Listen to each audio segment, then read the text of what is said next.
Rabbi shrah li sadri wa yassir li amri wahlul 'uqdatam min lisani yafqahu qawli. Allahumma inni as'aluka fi'lal khairat wa tarakal munkarat wa hubbal masakin wa idza aradta fitnatan qawmun fatafani ghairul maftun wa as'aluka hubbak wa hubba man yuhibbuk wa hubba amalin yuqarribuni ila hubbik. Qala Allah Ta'ala fil Qur'anil 'Azim, a'udzu billahi minasy syaithanir rajim. Bismillahirrahmanirrahim. Ya ayyuhalladzina amanu taqullaha haqqa tuqatih wa la tamutunna illa wa antum muslimun. Qala Rasulullah sallallahu alaihi wasallam, khairukum man ta'allama al-Qur'an wa 'allamahu. Kepada para asatidz dan para kiai dan ulama yang tidak bisa saya sebut namanya satu persatu karena ini sudah malam. Siapa sudah jam 10 ternyata. Dan kepada kepala desa yang kami muliakan, saya teringat dengan satu kaidah, an-nasu ala dini mulukihim. Manusia itu beragama sesuai dengan pemimpinnya. Maka tatkala saya melihat kondisi yang terjadi saat ini, di mana kita warga Bojong semangat beragama dan menggali ilmu, dzikir, ini mesti pemimpinnya adalah pemimpin yang soleh. Allahumma an-nasu ala dini mulukihim.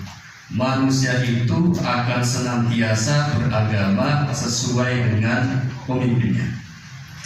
Makanya Raja Habasyah, beliau itu ketika wafat disolati oleh Rasulullah SAW dengan salat jenazah. Artinya beliau adalah seorang yang mukmin Islam. Namun beliau tidak pernah menunjukkan kepada kaumnya yang Nasrani, karena Afrika itu zaman dulu adalah fanatik beragama Nasrani Kristen. Ini artinya kalau seandainya Raja Habasyah mengumumkan keislamannya, niscaya akan terjadi perpindahan agama yang diikuti dengan huru hara, karena sebuah revolusi itu akan memakan darah. Makanya beliau berislam namun sembunyi-sembunyi.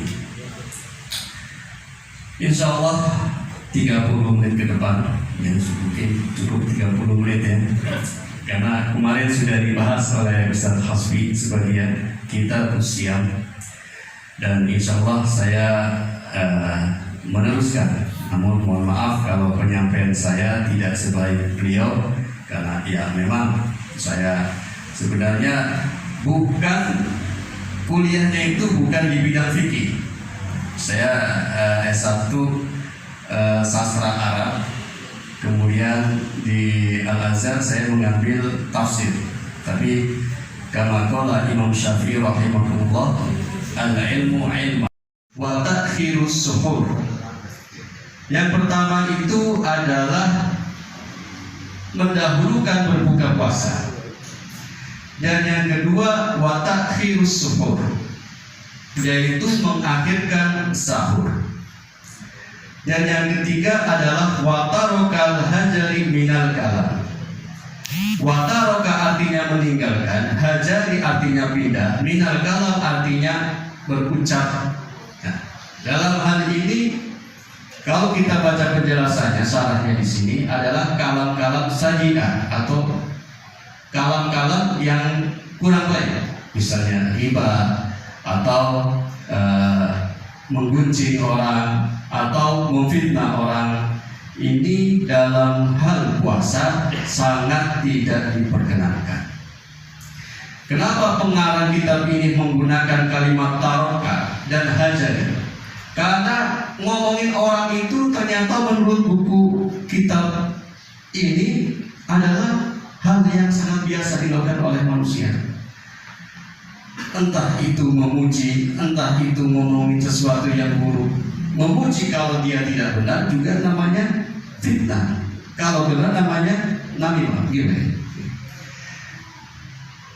Memfitnah Kalau yang buruk tidak benar namanya memfitnah. Kalau sesuai dengan kenyataannya, misalnya, itu Pak Agus Amin orangnya ini, ternyata benar, itu namanya riba. Maka itu tidak dibolehkan. Wa yuharrimu siyam khamsa ayyam.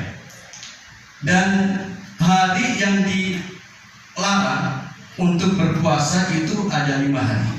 Yang pertama al-Aidan. Yang pertama 2 Lebaran. Kita nyebutnya Lebaran ya. Idul Fitri dan Idul Adha. Wa ayyamut tasyrik 3. Dan hari tasyrik itu ada 3. Wa yukrahu shaum yaumish syak, yaitu puasa yang dimana kita ragu. Hari dimana kita ragu adalah hari tatkala 30 Sya'ban. Kita mendengar bahwa hari ini adalah hari puasa. Namun yang kita dapati adalah informasi dari misalnya seorang hamba sahaya. Karena hamba sahaya itu dia tidak bisa menjadi saksi. Karena hak seorang hamba sahaya setengah dari orang merdeka.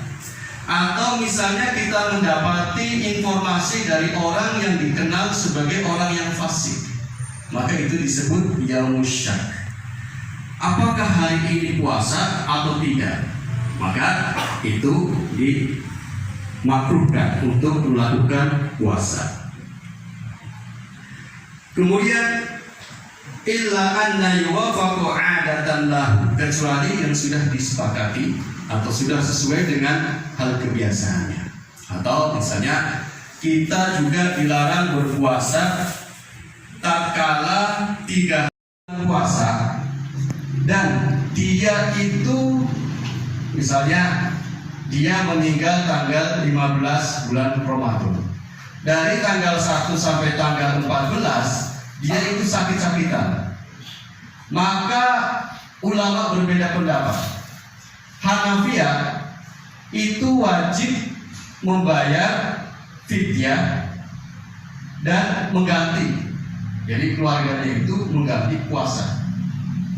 Adapun Imam Syafi'i rahimahullah, dia berpendapat bahwa orang yang meninggal tatkala bulan puasa dan dia meninggalkan sebagian bulan puasa, maka cukup membayar ganti fidyah.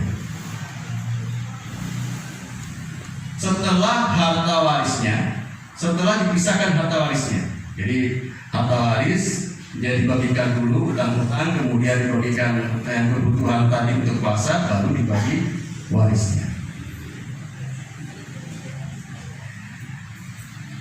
Wal hamil wal murdi inna khawfatan ala anfusihima aftarna wa alaihima qadar. Dan ibu hamil dan menyusui, apabila keduanya itu takut, yang takut karena takut fisiknya lemah atau takut air asinnya tidak keluar, maka baginya boleh mengqadha sholat.